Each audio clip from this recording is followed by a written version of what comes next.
Hello students, today we are going to study chapter number 2 of supplementary reader for class 7th. This name was Bringing Up Kari. Okay, so Kari was the story of a baby elephant who was the 5-month-old baby elephant, lives and grown up with his 9 years old friend and keeper.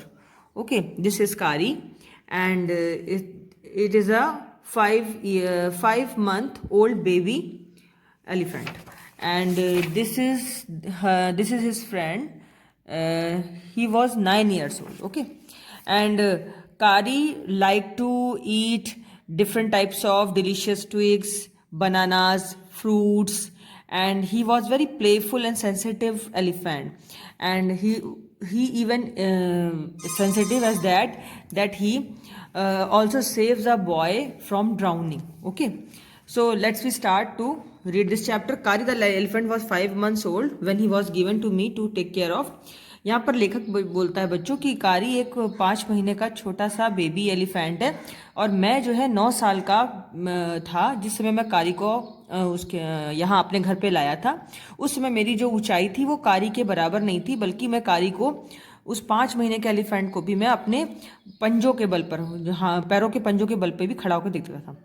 He seem to remain that high for nearly 2 years we grew together, that is probably why I never found out just how tall he was. इसका मतलब ये हुआ बच्चों की लेखक कहता है यहाँ पर कि मैं और कारी दोनों एक साथ ही बड़े हुए और जब वो 2 साल का हो गया तभी भी मैं इतना छोटा था कि कारी तक पहुंच ही नहीं पाता था, जबकि कारी बहुत ऊंचा हो गया था। ही lived in a pavilion under a thatched roof which rested on thick tree stumps so that it could not fall in when कारी।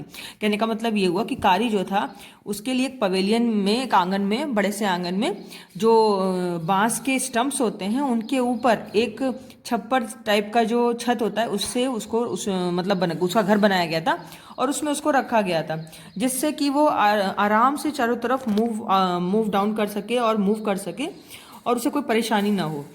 एक कारी की सबसे बड़ी बात मुझे ये याद है कि एक बार उसने एक लड़के की लाइफ को बचाया था। कैसे बचाया था कि रोज कारी जो है कम से कम 40 पौंड छोटे छोटे जो न्यू ब्रांचेस होते हैं ट्रीज के उनको खा जाया करता था और उसको जो है मॉर्निंग में सुबह सैंड वगैरह में बैठ करके नदी के किनारे पर नहाने में बहुत मज़ा आता था। जब वो मेरे साथ जाता था नदी में नहाने के लिए तो मैं उसके ऊपर वहाँ नदी की क्लीन सैंड रगड़ता था एक घंटे तक लगभग और उसके बाद उसमें पानी डालता था तो उसके बाद में उसकी जो स्किन थी वो बहुत ही क्लियर निकल के आती थी। और जब कारी नहा लेता था तो खुद बहुत ज़्यादा चिल्लाता था, ट्रम्पटिंग करता था। ट्रम्पटिंग का मतलब हुआ बच्चों कि वहाँ बहुत तेज़ी से चिंगाड़ता था इस तरीके से कि कारी को बहुत मज़ा आता था नहाने में। और जंगल में जब मैं उसके लिए लकड़ियाँ लेने जाता था तो लीशियस ट्विग्स यानी कि डिलीशियस ट्विग्स उसके डिनर के लिए लाया करता था। और मेरे पास एक छोटी सी हैचेट होती थी। हैचेट का मतलब होता है छोटी सी कुल्हाड़ी, जिससे कि मैं जो भी म्यूटिलेटेड जो ब्रांचेस होती थी ट्रीज़ की जिनमें आसपास कांटे वगैरह निकलते थे उनको काट दिया करता था जिससे कि एलिफेंट जो है वो आराम से उसको खा सके। अब कारी को वो ट्विग्स खाने में बहुत मज़ा आता था। और एक बार की बात है कि उसको इसके साथ साथ जो उसकी लीव्स थी, जो भी बैनियन ट्री की जो यंग ब्रांचेस होती थी और उनकी जो यंग लीव्स होती थी उनको खाना बहुत अच्छा लगता था। एक बार क्या हुआ कि जब वो छोटा था बहुत ज़्यादा तो और वो बिल्कुल बेबी एलिफेंट की तरह था तो I thought somebody was hurting him. तो मुझे ऐसा याद आ रहा थोड़ा थोड़ा कि लेखक कहता है कि उस समय किसी ने उसको मतलब नुकसान पहुंचाने की कोशिश की थी, उसको मारा। तो क्या हुआ कि so I came down from my tree and ran very fast to the edge of the forest.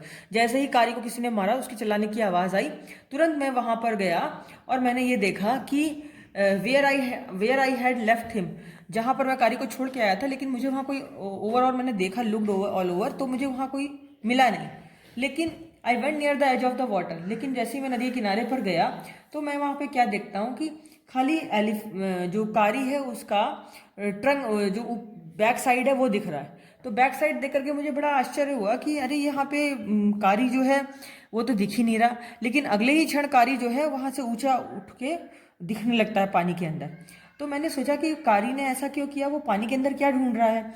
तो मैंने देखा कि he began to tramp and struggle up to the shore, यानी कि कारी जो था वो पानी के अंदर से बाहर निकलने की कोशिश कर रहा था, किनारे पे आने की कोशिश कर रहा था और स्ट्रगल कर रहा था। Then still trumpeting he pushed me into the water. उसी में अचानक से क्या हुआ कि उसने बहुत तेजी से चिंगाड़ा और उसके बाद उसने मुझे पानी में अपनी सूंड से पकड़ के खींच लिया। जैसे उसने मुझे सूंड से पकड़ के खींचा तो मैंने अगली क्षण ही क्या देखा कि उसने मुझे जो है नदी में गिरा दिया।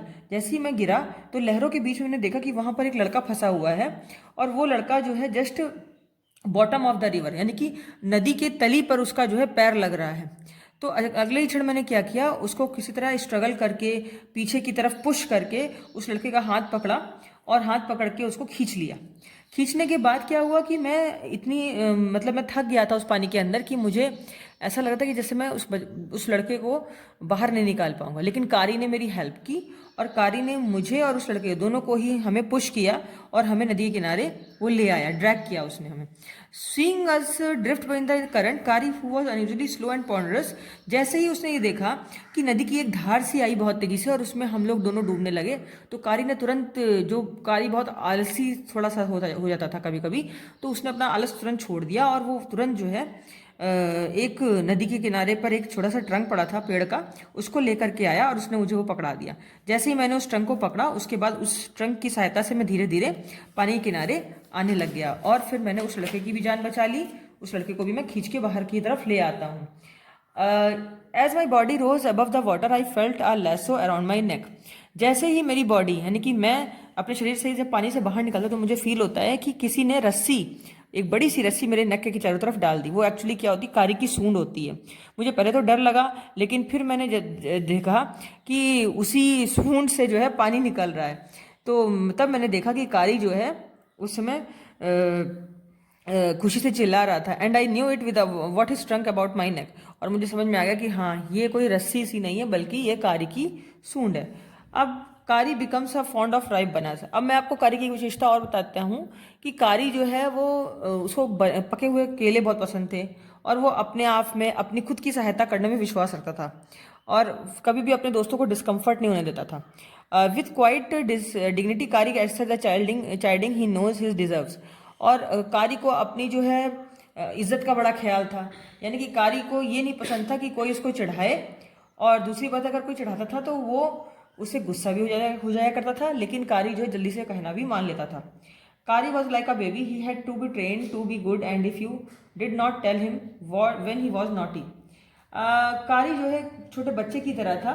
अगर हम उसे कहते हैं कि जब बहुत ही ज़्यादा ट्रेन करते थे तो बहुत अच्छा बन जाया करता था। लेकिन वो उतना ही नॉटी भी था कि अगर कोई उसके साथ शैतानी करता था तो वो उतना ही नॉटी बन के खेलता भी था। एक बार की मुझे बात याद है कि उसको जो है he was very keen of to eat the ripe bananas. उसको बहुत अच्छा लगता था पके हुए बनानाज वगैरह खाने के लिए। और वो अक्सर क्या करता था, हमारे डाइनिंग रूम की जो विंडो होती थी उसके पास एक टेबल रखा रहता था, उससे जो है फ्रूट की प्लेट से बनानास वगैरह को उठा के ले जाया करता था। और ये जो ब्लेम होता था ना कि पके हुए फल किसने खाए या बनानास कौन ले गया, तो वो उसका ब्लेम मेरे ऊपर घर वाले अक्सर लगा दिया करते थे। लेकिन एक दिन की बात है कि जब वो फल बार बार अगेन एंड अगेन गायब होते रहे लगातार, तो मैंने सोचा कि मेरे पेरेंट्स और मेरे सर्वेंट्स, पहले तो सर्वेंट्स के ऊपर ब्लेम लगता था, उसके बाद मेरे पेरेंट्स ने मुझ पर ब्लेम लगाना शुरू कर दिया कि तुम शायद पके हुए फल खा जाते हो, बनानाज वगैरह। लेकिन मैं बहुत परेशान हो गया। तब मैंने बहुत ढूंढा तो मुझे क्या मिला कि I found a banana all smashed up in Kari's pavilion, कि जितने भी बनानास थे जो कि पके हुए फल थे बनानास, वो सारे के सारे मुझे कारी की पवेलियन में मिले, यानी कि जहाँ कारी का झोपड़ा था वहाँ मुझे मिले। तो मैं उसको देखकर बड़ा आश्चर्यचकित रह गया कि मैं तो ये जानता था कि वो खाली जो है पेड़ों की पत्तियां और टहनियाँ ही खाता है, लेकिन ऐसा नहीं था। एक दिन क्या हुआ, अगले दिन, कि मैं अपने डाइनिंग रूम में चुपचाप जाके बैठ गया और वहाँ पर मैंने देखा कि अचानक से कोई बड़ी सी चीज़, लंबी सी ब्लैक थिंग विंडो के बाहर से पास आई। और विंडो के बाहर से जब सी पास आई तो मुझे ऐसा लगा, मैं तो देख के डर गया कि that was look like a big snake. मुझे ऐसा लगा कि कहीं अरे स्नेक तो नहीं है, बट अचानक से क्या हुआ कि मैंने उसको देखा and disappeared with all the bananas. और फिर मैंने देखा कि अरे स्नेक सा कोई बड़ा सा आया और वो बनानास लेकर के डिसअपियर हो गया, मतलब गायब हो गया। But I was very much frightened, लेकिन मुझे बहुत डर लग गया था because I had never seen snakes eat bananas. लेखक ने बोला यहाँ पे कि मैंने कभी भी बनानास को, कभी स्नेक्स को खाते हुए नहीं देखा, तो इसलिए मुझे अपने माइंड में कुछ स्ट्राइक कर रहा था कि नहीं, वो खतरनाक से सांप नहीं हो सकता, कुछ और भी हो सकता है। आई क्रेप्ट आउट, मैं तुरंत रूम से बाहर की तरफ भागा और बहुत ही डरते हुए मैंने देखा घर के बाहर जाकर के। तो तब जाके मुझे फीलिंग श्योर, यानी कि मुझे तब जाके ढांढस बंधा कि that was not the snake, कि वो स्नेक नहीं है बल्कि सारे फलों को खाने वाला कोई और है। और वो एक्चुअली क्या था, I saw Kari's back disappearing in the direction of the pavilion, यानी कि मैंने उस समय उस केले के साथ साथ कारी को बैक साइड से जाते हुए देखा, कि कारी जो था वो सारे केलों को लेकर के अपने पवेलियन की तरफ जा रहा था। I was so frightened that I wanted this company to cheer me up, मुझे बहुत डर लग गया कि अरे कहीं ऐसा तो नहीं कि कारी के पीछे कोई स्नेक सा पड़ गया हो। I ran after him into the pavilion, मैं उसके पीछे पीछे भागा पवेलियन की तरफ, and I found him there eating bananas, और मैंने वहाँ देखा कि कारी जो है वो सारे केले खा रहा था। आई स्टूड स्टिल इन अस्टॉनिशमेंट, मैं वहाँ पर तुरंत हक्का भक्का सा खड़ा रह गया। The bananas were lying strewn on all around him, और सारे मैंने देखा वहाँ पे सब केले इधर से उधर बिखरे बिखरे छितरे हुए से पड़े हुए हैं। He stretched out his trunk and reached for one far away from where he was standing. और उसने सारे केले एक से इधर कहीं एक उधर इस तरीके से बिखरा रखे थे। That instant that the trunk looked like a black snake, और तभी मैंने देखा कि उसकी जो सूंड थी वो बिल्कुल एक काले मोटे सांप की तरह दिख रही थी। तब मुझे रियलाइज हुआ कि नहीं, कोई चोर नहीं था वहाँ पे, बल्कि वो कारी ही था। और मैंने उसका कान फिर बहुत जॉयफुली पकड़ा और अपने पेरेंट्स को शो किया कि ये कोई और नहीं था बल्कि कारी था। तो फिर उसके बाद मैंने कारी को बहुत डांट लगाई, और कारी को जब मैंने बहुत डांट लगाई तो मैंने उसको ये भी कहा डांट लगाते हुए कि when I see you stealing fruit you will be whipped by me, यानी कि अगर अगली बार से तुमने फिर से ये फलों की चोरी की तो मैं इस बार तुम्हें पिटाई लगाऊंगा, क्योंकि तुम्हारी पिटाई लगाऊंगा। He knew that they all were angry with him, उसको पता था कारी को, वो जान गया था कि जितने भी सर्वेंट्स हैं, यहाँ तक कि नौकर चाकर हमारे घर के सारे पेरेंट्स वगैरह सभी लोग उससे गुस्सा हैं। तो और उसकी जो इज्जत थी वो वाकई घट गई थी क्योंकि उसने चोरी की थी डाइनिंग रूम से। तो इसके बाद क्या हुआ, तब से anybody gave him any fruit, तब से क्या हुआ कि कारी ने अपने मन में ठान लिया था that he will not steel, यानी कि अब वो कभी चोरी नहीं करेगा। उस समय के बाद क्या हुआ कि कारी को अगर कोई फ्रूट भी देता था ना तो जल्दी से वो लेता नहीं था, और अगर लेता था तो उसके बाद उसको थैंक यू बोलता था, यानी कि पहले जैसे कि बहुत स्माइल करता था और स्माइलिंग वे में उसको थैंक यू बोलता था। An elephant is willing to be punish for having done wrong, मतलब एक एलिफेंट ऐसा होता है कि अगर वो उसके साथ कोई गलत करता है तो उसको सजा दे दोगे तो वो मान जाएगा, लेकिन अगर उसको विदाउट एनी रीजन, बिना किसी कारणवश उसको सजा दी जाएगी तो फिर वो याद रखता है उस चीज़ को और फिर उसका बदला जरूर लेता है। जैसे उसको तंग किया गया होता है वैसे उसका बदला भी लेता है। अब कारी इज अ फास्ट लर्नर, कारी जो था वो बहुत फास्ट लर्नर था, उसको हर चीज़ बड़ी जल्दी जल्दी याद हो जाया करती थी।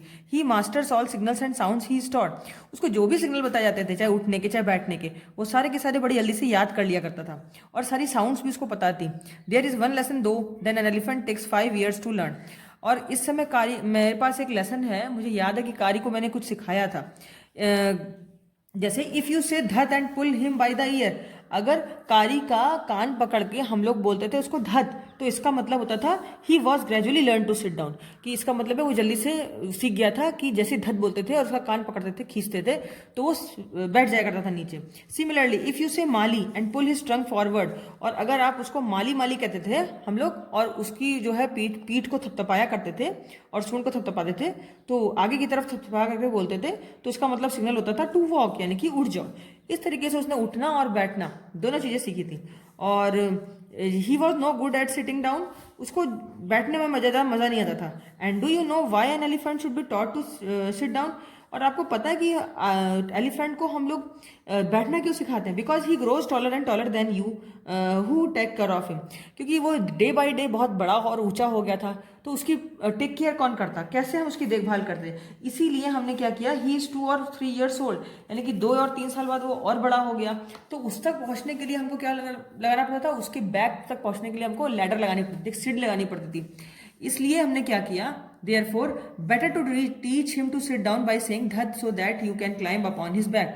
इसीलिए हमने उसे धत करके बैठना सिखा दिया, ताकि जैसे हम उसको धत करके उसके कान खींच के बैठाया करते थे तो वो जल्दी से सीख जाया करता था और हमें लैडर लगाने की भी जरूरत नहीं हो पड़ती थी।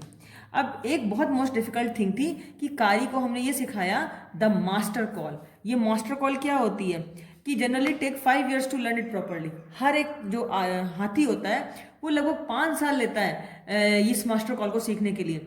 मास्टर कॉल एक स्ट्रेंज हिसिंग हाउलिंग साउंड होती है। मास्टर कॉल क्या होती है, एक बड़ी अजीब सी, जैसे सांप हिस करता है वैसे ही बड़ी डरावनी साउंड होती है। As if a snake and a tiger were fighting each other. जैसे मान लीजिए कोई सी सांप और चीते की लड़ाई हो रही हो तो you have to make that kind of noise in the ears. तो अगर हम मान लीजिए कि उस समय हाथी के कान में अगर ऐसी हिसिंग नॉइज सुनाएंगे तो वो समझ जाएगा और थोड़ा चौकन्ना हो जाएगा। और उसके बाद तो and do you know that what except an elephant do when you give him the master call.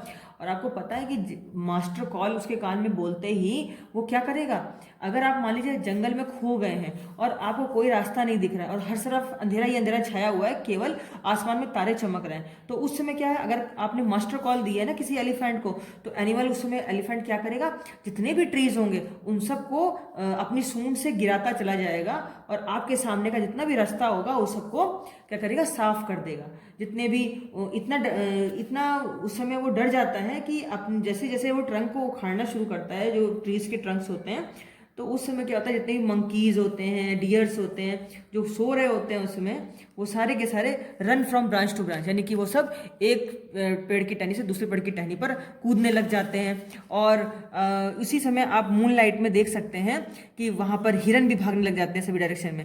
You can hear the growl of tiger. और कुछ डिस्टेंस पर आपको जो है चीते की आवाज़, दहाड़ने की आवाज़ सुनाई पड़ती है। Even he is frightened. अगर हालांकि वो डर गया होता है उस समय हाथी, लेकिन मास्टर कॉल उसके लिए बहुत अच्छी चीज़ होती है, ताकि उससे वो आपकी सुरक्षा कर सकता है। आपको या किसी भी व्यक्ति को अगर बचाने के लिए एलिफेंट क्या करता है, वो मास्टर कॉल उसको देते हैं, तो एलिफेंट जो है पूरा रास्ता ट्रंक वगैरह को तोड़ करके एक के बाद एक पेड़ों को तोड़ करके साफ कर देता है।